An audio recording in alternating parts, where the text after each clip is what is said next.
मित्रों, जय माता दी। मेरे पास लगातार प्रश्न आ रहे हैं, गुरुजी मेरी बेटी की शादी कब होगी, मेरे बेटे की शादी कब होगी। जब बच्चों की शादी की उम्र हो जाती है तो माँ बाप की तरफ से ये प्रश्न आना चालू हो जाते हैं। मैं आज आपको एक इतना आसान तरीका बताने वाला हूँ कि जिससे स्वयं आप अपनी जन्म कुंडली से ये पता लगा सकते हैं कि आपकी शादी कब होगी। भले ही आपको ज्योतिष के विषय में कुछ नहीं आता है, फिर भी बहुत ही आसानी से आप ये जान सकते हैं कि आपकी शादी कब हो। तो संपूर्ण जानकारी प्राप्त करने के लिए हमारे साथ वीडियो में अंत तक बने रहिए। और अभी तक आपने हमारा चैनल सब्सक्राइब नहीं किया तो प्लीज वीडियो शुरू करने के पहले मिश्रा ज्योतिष के इनको सब्सक्राइब अवश्य कर लीजिएगा और बेल आइकन की घंटी बजा दीजिएगा, क्योंकि आपका एक सब्सक्राइब हमारे लिए महत्वपूर्ण है। देखिए, आप अपनी जन्म कुंडली को खोल लिएगा, भले आपको उसके विषय में कुछ नहीं आता। दूसरे या तीसरे पन्ने पे इस तरीके से आपको एक नक्शा दिखाई देगा। इनमें जो है एक से यानी गिनतियां आप में कुछ 1 से 12 तक कुछ और लिखी हो सकती है, इसमें कुछ और लिखी है, तो इससे आप भ्रमित न हो। अब आपको सिर्फ खाना देखना है कि जहां पे 1 लिखा है आपकी कुंडली में यहाँ पे 1 से 12 तक कोई भी गिनती लिखी हो सकती है। तो सबसे पहली कंडीशन ये है, यहां पर कोई शुभ ग्रह बैठा हो। अब शुभ ग्रह कौन होता है? जैसे चंद्रमा है, शुक्र है, गुरु है, बुध है। ये यहां पे इस खाने में बैठे हुए। आप गिनती को इससे न भ्रमित होना, खाना देखिए, खाना पहचानिए। इस खाने में चंद्र, शुक्र, गुरु, बुध चारों ग्रह बैठे, या चारों में से 3 बैठे, 2 बैठे, कोई 1 बैठा। तो इनकी जो दृष्टि है, ये जहां 7 लिखा हुआ है, ये विवाह स्थान, पति या पत्नी स्थान, ये 7वीं दृष्टि यहां पे जा रही है। अगर यहाँ पे शुभ ग्रह बैठे हैं तो ऑटोमेटिक यहाँ 7वीं दृष्टि जा रही है। जब इन शुभ ग्रहों की अंतर्दशा आएगी, जिस समय, जिस दिन, तारीख, सन में इनकी अंतर्दशा आएगी, उस समय शादी आपके बच्चों की हो, शुभ ग्रहों की। या फिर अब एक कंडीशन और है। देखिए, गुरु की कुछ एक अलग प्रकृति है। गुरु 3 दृष्टि से देखता है, गुरु की 3 दृष्टि। अब मान लीजिएगा गुरु यहां तीसरे स्थान पर बैठा हुआ, तो 1, 2, 3, 4, 5, 5वीं दृष्टि से ये भी जो है विवाह स्थान को देखेगा। यानी अगर गुरु यहाँ तीसरे स्थान पर बैठा है, गिनती कुछ भी लिखी हो आपके कुंडली में, गिनती से मतलब न रखिएगा, ये खाना पहचानिएगा। 1, 2, 3 खाना पहचानिए, गिनती भूल जाइएगा। तो यहाँ पे गुरु बैठा है, तो ये जो है स्वतः 5वीं दृष्टि से अपने विवाह स्थान को देख रहा है, ये विवाह का प्रबल योग बना रहा है। तो अगर यहाँ पे आपका गुरु बैठा है, दृष्टि यहां पड़ रही है और गुरु की अंतर्दशा आ गई है,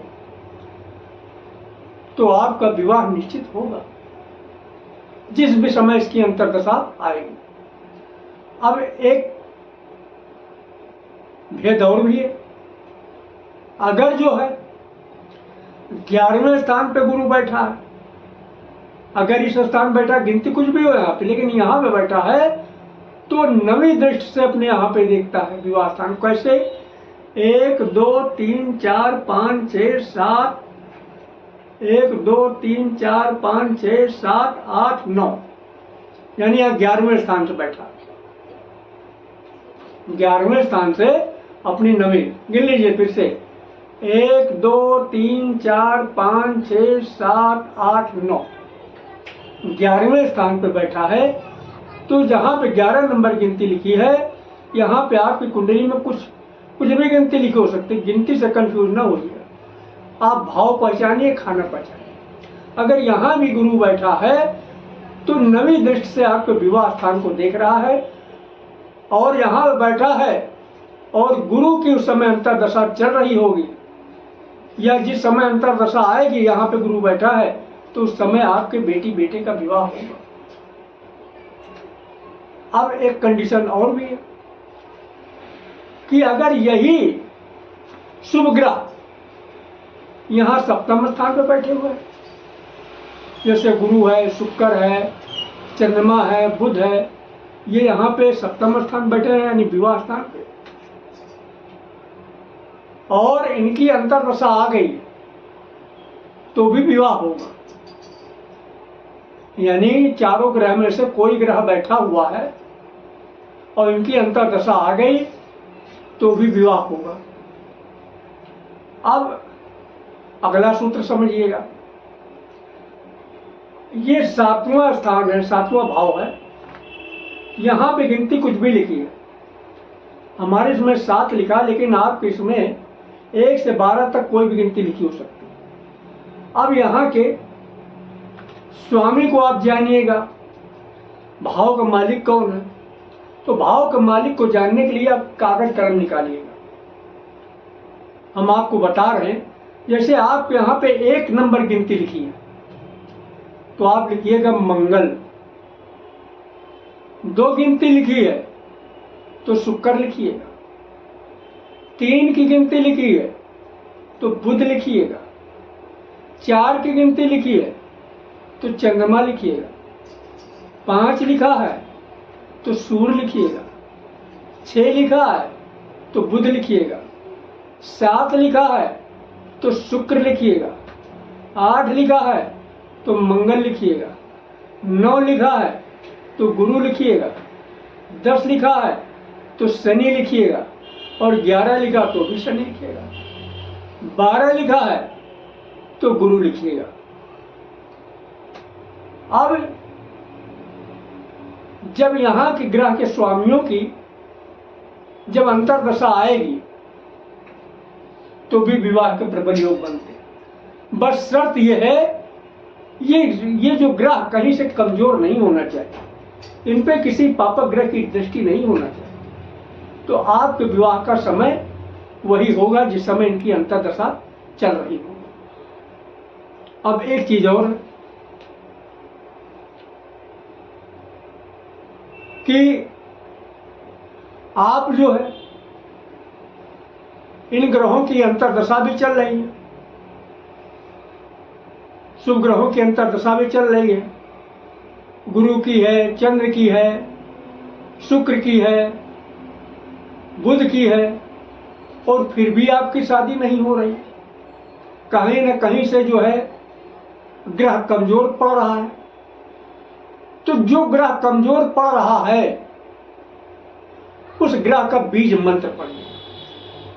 लड़की या लड़के से प्रतिदिन उस ग्रह का बीज मंत्र पढ़ाइएगा। जैसे मान लीजिएगा गुरु की अंतर्दशा चल रही है, गुरु यहाँ बैठा है और उसकी अंतर्दशा चल रही है, लेकिन गुरु कमजोर पड़ रहा है कहीं नहीं कहीं से, चाहे पापक ग्रह से या किन्हीं भी कारणों से। तो आप फिर जो है लड़की या लड़का से जो है बृहस्पति मंत्र का जाप कराइएगा।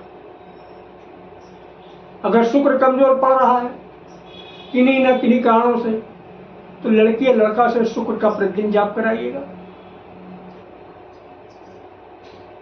अगर जो है चंद्रमा कमजोर पड़ रहा है तो चंद्रमा का जाप कराइएगा। तो जो भी शुभ ग्रह की अंतर्दशा चल रही है और इसके बावजूद काम नहीं हो रहा है, तो उस मंत्र का बीज मंत्र का जाप कराइए। वैसे जो है इस चीज को जानने के लिए बहुत सूत्र हैं, वो बहुत डीपली में जानना पड़ेगा। वो चीज़ आपको नहीं समझ पाएंगे, आप कंफ्यूज हो जाएंगे। इसलिए आपको वही चीज़ हमने बताया है जो आपकी समझ में आ जाए, जिसे आप ग्रहण कर सकें। हमारे द्वारा आप अपनी जन्म कुंडली का प्रेडिक्शन कराना चाहते हैं तो इसके लिए आपको मामूली सा शुल्क देना होगा। इससे आप हमारी मेहनताना समझ सकते हैं।